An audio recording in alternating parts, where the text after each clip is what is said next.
Welcome to Pod Academy. This lecture is given by Colin MacCabe, a British writer, film producer and university professor.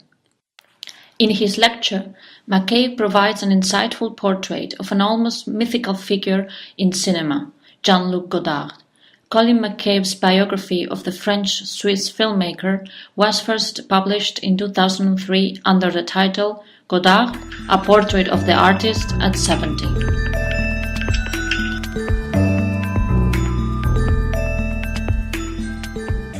To rehearse what presumably is very familiar to you, the Cahiers du Cinéma came up with their theory of the author in the 50s, and they came up with it, as Godard says, so that we could say that Hitchcock or Ford were as great an artist as Aragon or Picasso. And the theory of the author that the Cahiers critics developed was a theory of the author above all at the service of a theory of the cinema which was against writing.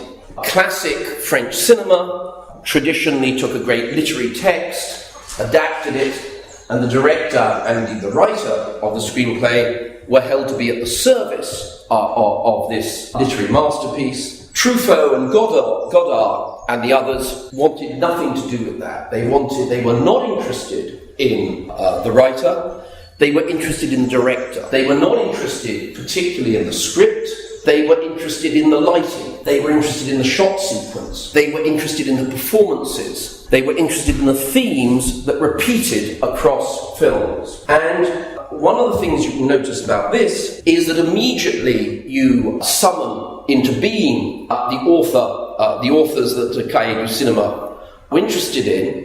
There are two things you can say about it. The first thing is that the Cahiers du Cinéma is the first theory of the author, or certainly the first theory of the author that I am aware of, which is from the position of the audience. It's not a theory which is, as it were, produced from the side of the author, the side of the subject. It's a theory of the author which is produced from the side of the audience. And the second thing to say about it is that it was, above all, a way of categorizing the cinema. It was, above all, a way of taking the huge archive of particularly commercial American cinema and saying, here are a set of ways in which you can divide up the archive, here are a set of ways in which you can decide what it is that is worth seeing.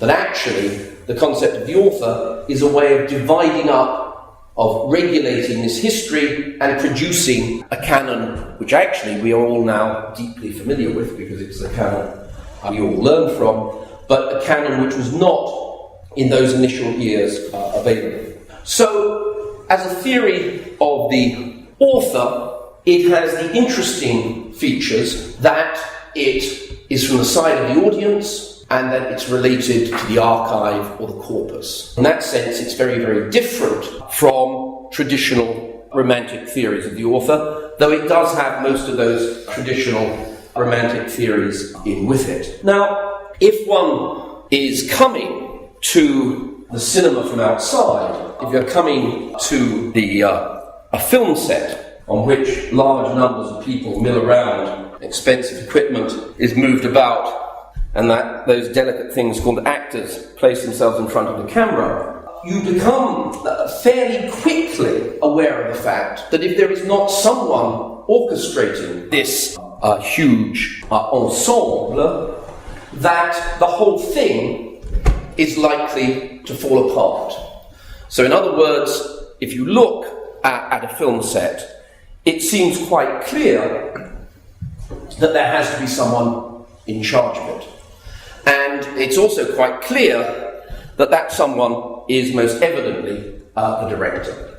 Now, I should, just as a parenthesis, say that actually I have a great number of doubts about the auteur theory in its pure form. If we just take the filmmakers who the Cahiers were most interested in, that is Hitchcock and Hawks, they were interested in them as great directors who didn't write. But actually, film history of the last 30 years has rather altered our picture of those directors. It is true, as far as we know, that Hitchcock never put pen to paper.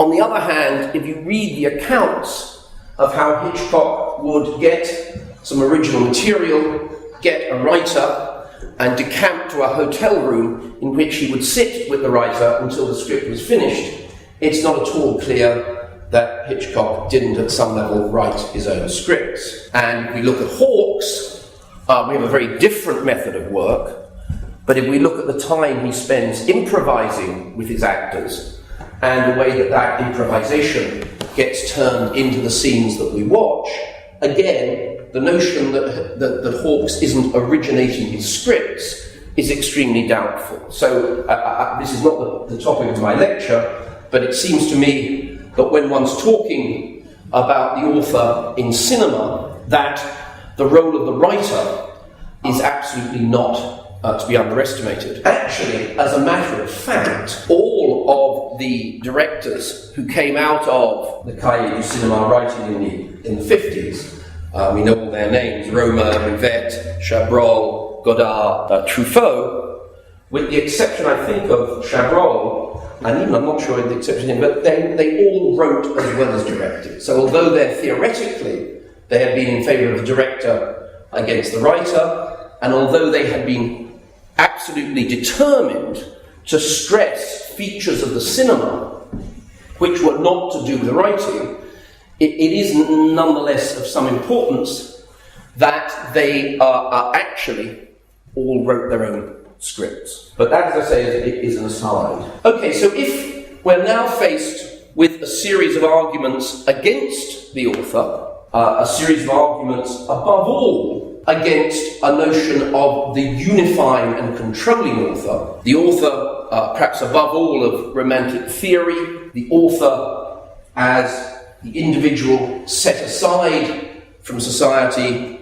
who finds in nature and art a truth which he communicates and a truth which he has privileged access to. If we want to avoid the problems of that view of the author, we're nonetheless faced with a set of arguments which makes it difficult, particularly in the cinema, to get round the author. Arguments both practical as well as theoretical. And those are, in some sense, the difficulties that I found myself confronting when I decided to write the biography of Godard. And it seemed to me that the way to avoid the problem of the unified author was indeed to take my lessons from the modernist texts, which in fact had inspired both Barthes and Foucault, because the whole of the Parisian theory of the 60s is in fact a kind of repetition or rerun of the modernist experiments in art, literature and thinking of the 20s and 30s. And I took as my model that well-known Irish writer James Joyce, and as you know, Joyce, well, it can be argued that Joyce did nothing but write autobiographies, but it's leaving that rather general question aside. We know that Joyce had two very different stabs at writing an autobiographical novel. The first, which apparently there was over 1,000 pages of manuscript, he threw on the fire, and a small fragment of it was retained and published after his death as Stephen Hero. And the second version, with which we are, I assume, particularly in this room, all familiar, is a portrait of the artist as a young man, which was published in 1916. In the first book, Stephen Hero, Joyce tries to write a continuous narrative account of the birth of the artistic consciousness. We don't have the beginning and we don't have the end, but we have a middle section which shows him as a student at the university, 50 times cleverer than all his contemporaries, 50 times more artistically endowed, and it has to be said, a tremendous prig. And it's interesting that priggishness is entirely built into the structure of Stephen Hero, which is exactly written within a continuous progression towards ever greater knowledge, and in which that ever greater knowledge is always already at the author's hand in order for him to pour scorn and derision on the stupidity of his student fellows and their pathetic aspirations, both religious and political. And one can see in that Stephen hero exactly the attempt to produce an account of the birth of the Romantic author. That is to say, a birth of exactly this controlling and omniscient consciousness, exactly in control of his world. What does Joyce do when he throws this away as worthless and starts again? He completely gives up that continuous narrative thread. The book that he did publish, A Portrait of the Artist as a Young Man, comes in 5 sections. Each section is written in a subtly different register and voice, suitable to the particular stage of which the extract is a representation. There is no attempt to link together these 5 episodes to give a coherent account of consciousness, so that, for example, at the end of the very famous 3rd section, when having been promised all the fires of hell, he turns to confession and communion with church, the break then to the next section, in which he's lapsed again, is not greatly explained, and explained even less is the break between the end of that 4th section, where he sees the vision of the young woman on the beach, the vision of the artistic triumph, and then an abrupt break, and we find ourselves in the kitchen of the impoverished Dedalus, having breakfast before he sets off for his lecture, and again no attempt is made to produce an overarching account of how one moment relates to another. In other words, Joyce uses a montage as his crucial tool in providing what, according to for the purposes of this lecture, rather than Portrait of the Artist as a Young Man, we should perhaps call snapshots of the artist as a young man.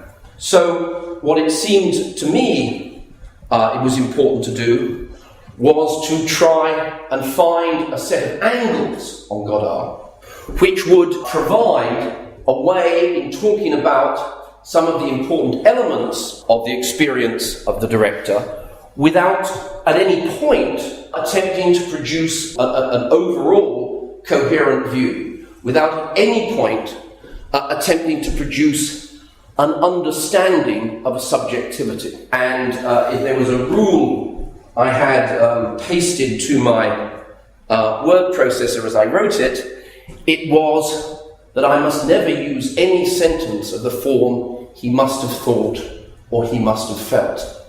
Not simply because how on earth could I know how he must have thought or he must have felt, but because the lie of that particular formulation goes much deeper.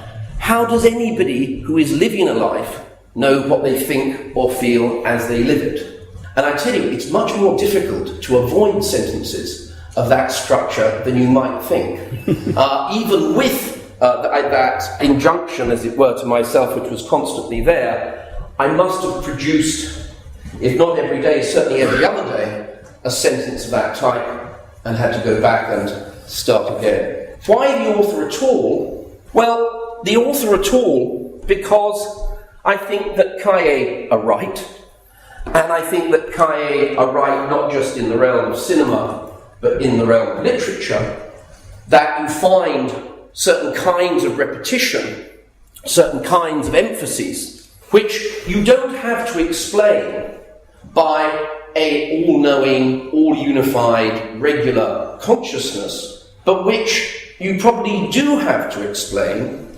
by the specific way in which an individual body traverses a whole set of institutions and histories, and which in some very deep sense makes us all really individual.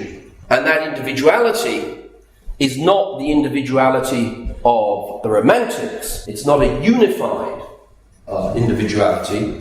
It's an individuality which perhaps might even be better be written in true Joycean style in hyphen dividual, in which the emphasis is as much on the dividual nature of the body that traverses these histories and institutions as on its unity. Okay, so I chose a series of such traverses. The first was the family.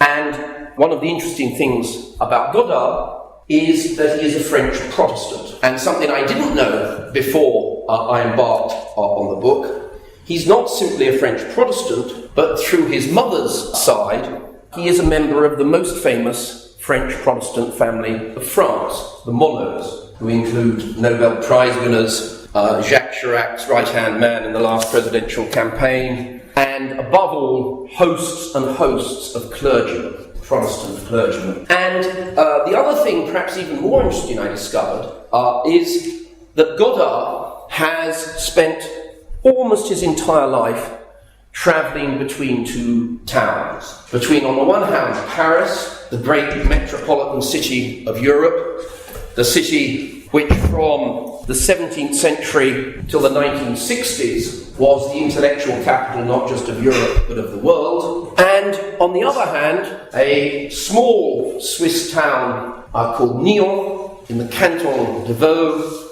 on the banks of Lake Geneva, some 30 miles from Geneva. And his life has been a back and forth between these two places. What was interesting was that I discovered his family's life had been a back and forth between these two places, that you could go back 2, 3, 4 generations and discover this passage between two countries, two cultures, and the passage between coming from the absolutely, remember Geneva is the Protestant capital of Europe, between a setting where his religion was the norm and a setting within France where Protestantism is a tiny percentage of the population, no more than 2%, and which had known a tremendous history of suffering and persecution throughout the 17th and 18th century. And one finds in this Protestantism, one finds at least two things which,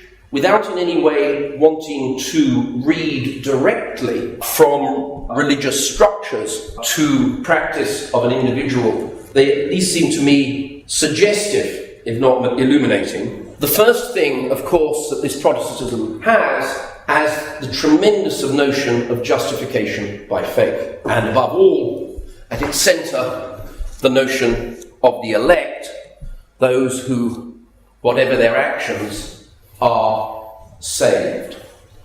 And I think if you look at Godard's work, both his films and his writings, you can see that this tremendous sense of the importance of faith, a faith for Godard is above all a faith in the cinema, a faith that one must preserve against all misadventures and doubts, is, I think, in quite a strong sense, a Protestant faith. And something else which I found very interesting and suggestive is that French Protestants talk of the 18th century as the time of the desert, a time when they were not only forbidden to practice their own faith, but were forced to follow publicly the Catholic faith, and in which all performance of Protestant services had to be performed within the family home. And I discovered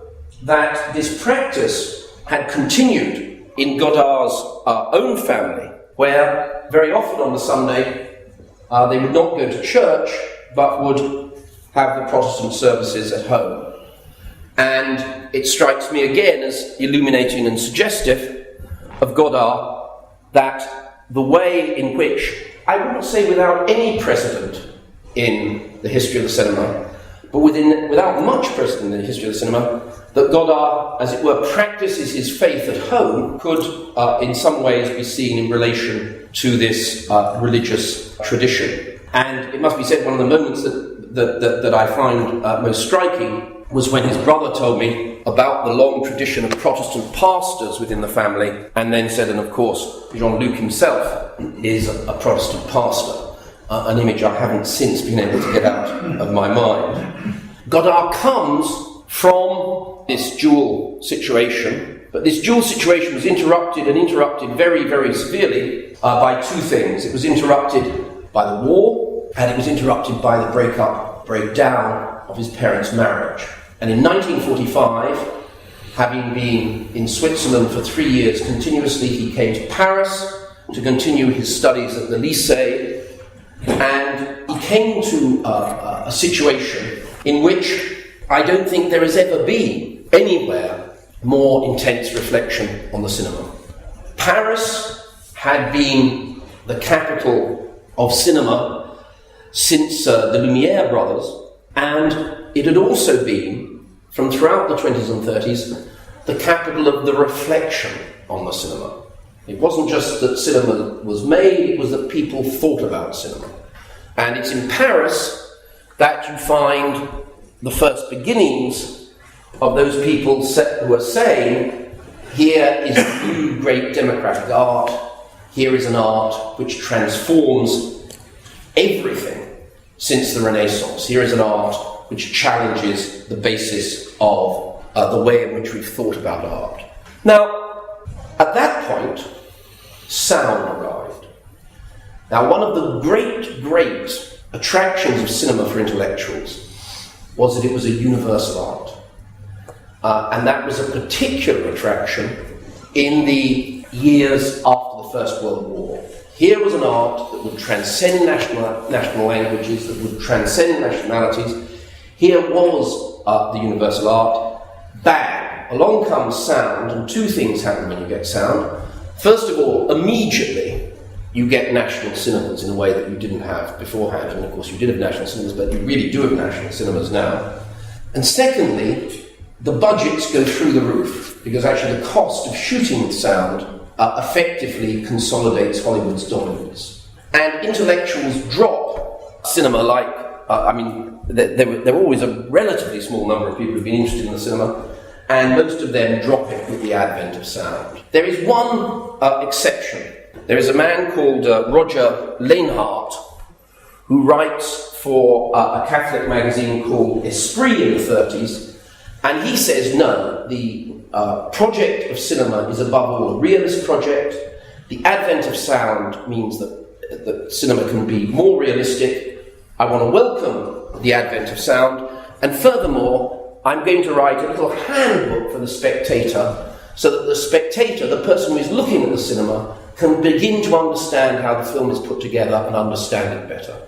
And if you understand in that little moment the whole of the Cahiers du Cinema's project, then you're completely correct to understand it, because it is exactly, his most attentive reader is a man called André Bazin. André Bazin develops the notion of educating the public and culminates with the publication of Cahiers du Cinema, a publication which is very deliberately broken away both from the university but also from the Communist Party. And it's broken away from the university for fairly obvious reasons. It's broken away from the Communist Party because, of course, in post-war France, in exactly the position where Godard is as a young man, the Cold War has broken out. And if the Cold War has broken out and you're on the Russian side, then you are meant to loathe Hollywood and it's meant to love the glories of Communist Stalin. So if you are interested in the cinema, that particular Cold War opposition is untenable. And Bazin, a very gentle and very wonderful man, finally has enough, and he writes a hilarious article called The Myth of Stalin. And in The Myth of Stalin, he goes through contemporary Soviet films and shows how the new Soviet films are not like the old Soviet films trying to show historical elements of work, that everything is at service of a one all-knowing hero called Stalin.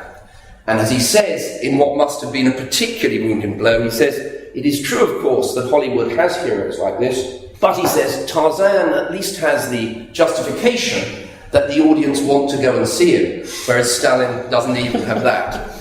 So, Bazin has split himself from both the traditional intellectuals and the traditional left. He sets up a magazine in which all these young people, Godard included, write and develop their theories. But write and develop their theories at the end of a project. The project is to improve public taste, so to improve cinema, so to enable them to make the films for an improved cinema. And remarkably, because you might think that sounds a bit stupid, that's what they did. Now, exactly how they did it is very complicated, and I now want to speed up a bit. But very crudely put, they did it for two reasons.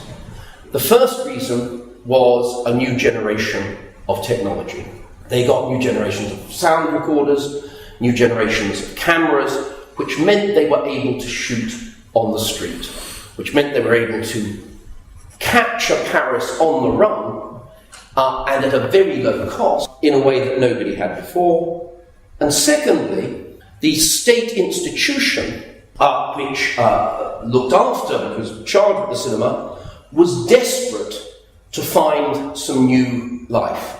So funnily enough, although you might have an image of them struggling against the establishment, they were certainly struggling against the establishment of directors, producers, etc., but the bureaucrats behind those directors and producers were actually looking for a new generation of filmmakers. And thus you find them breaking through these institutions, and in an extraordinary moment, you find Truffaut, who has been specifically and by name banned from the Cannes Film Festival, I think it's 1957.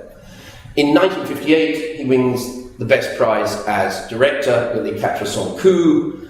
Chabrol makes his films, Godard makes A Bout de Souffle, and suddenly they are the new wave, and the new wave literally goes around the world with imitators in Italy, Brazil, you name it, the new wave is there. So, family, intellectual context, institution, those are three ways of looking at it. But finally, politics. Godard, you might think, would be blissfully happy with the cinema. But any of you who, for example, seen Le Mépris, people seen Le Mépris, will know that he isn't very happy with the cinema. And he isn't very happy with the cinema for a whole series of reasons, from the most personal, where one of the things that all these young delinquent boys had dreamt about was becoming directors so they could have their star, so they could have their Marlene Dietrich, their Rita Hayworth. And Godard indeed had found his star, found Anna Karina, and he married her. But the marriage was breaking up in very much the terms that the marriage in Le Mépris breaks up. But also, there was the historical paradox that their praise of Hollywood came exactly at the moment that the Hollywood they were praising was dying. The late 50s, under the impact of the divestment of their exhibition chains and the impact of television, means that Hollywood goes through a catastrophic period, and all their favourite directors, the Nicholas Rays and the Sam Fullers, cannot find work. So there's a tremendous lack of, a failure of faith in what's happened to them, and also there is the Vietnam War. There is America, which had been the liberator of Europe in 1944, 1945, is now suddenly the clear oppressor. And Godard's work reflects this in the mid-60s, and it ends with him quitting the cinema completely. He leaves the institutions of cinema, despite the fact that he's one of the best-known names in the cinema. In fact, he gives up his name. He stops making films as Godard.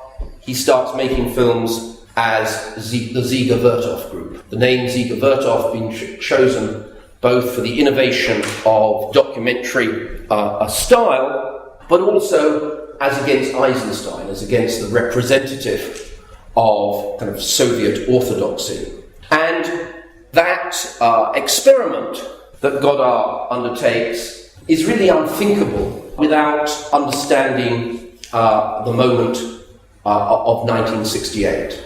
I mean, at one level, an unimportant hiccup in the development of a consumer state, a month when student riots and a general strike have General de Gaulle helicoptering out of Paris to the armies on the Rhine to make sure that they'll be loyal in face of the impending revolution.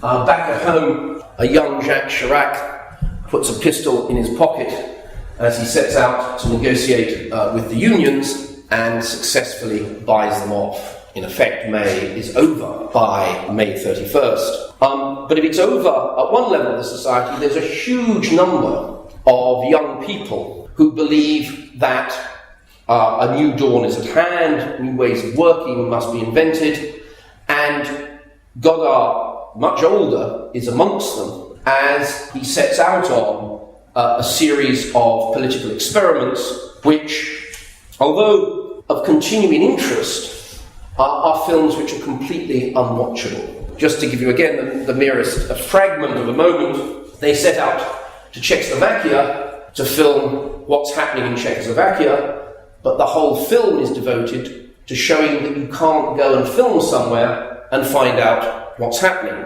Thus, for example, there's a moment at which you're suddenly with two workers in a factory and they're talking Czech to each other.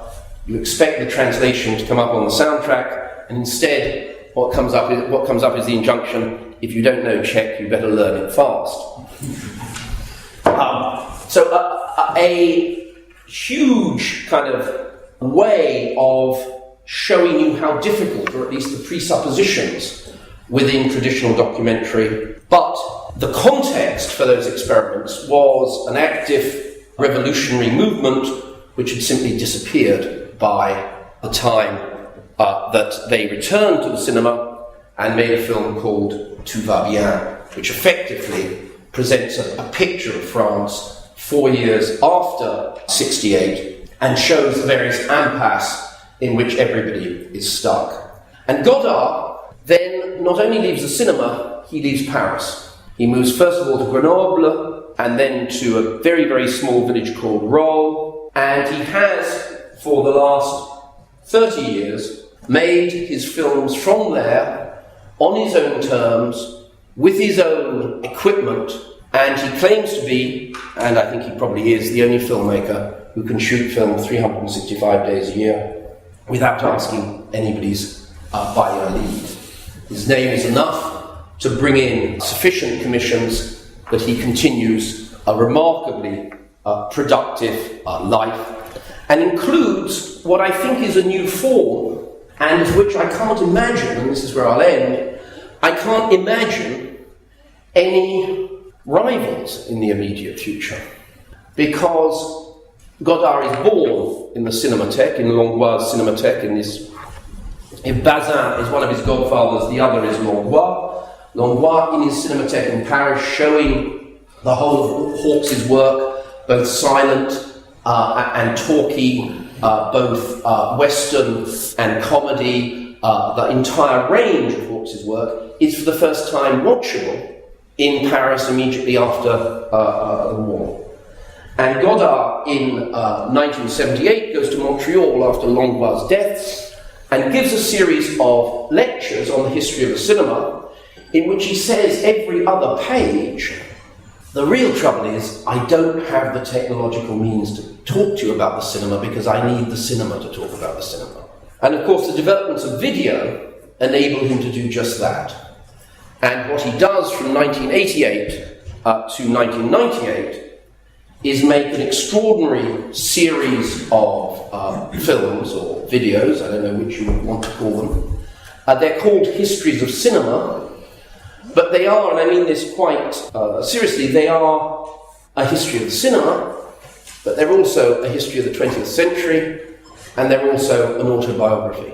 And these three things are mixed together in a way which I can only evoke, I certainly can't describe, and with a richness of image and sound for which I know no parallel. The reason we'll never see any of it again, or never see anything like it in the near future, is that Godard takes from the whole history of cinema, and if he wants a scene, he just puts it on. Now, first of all, you need the material conditions where you can get your hands on any film that you want. Difficult enough. But secondly, and much more importantly, you need the resources to clear the copyright on those films.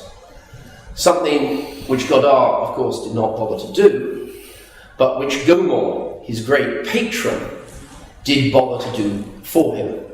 And as I say, I doubt whether one will ever or not in any near future, see such a work again.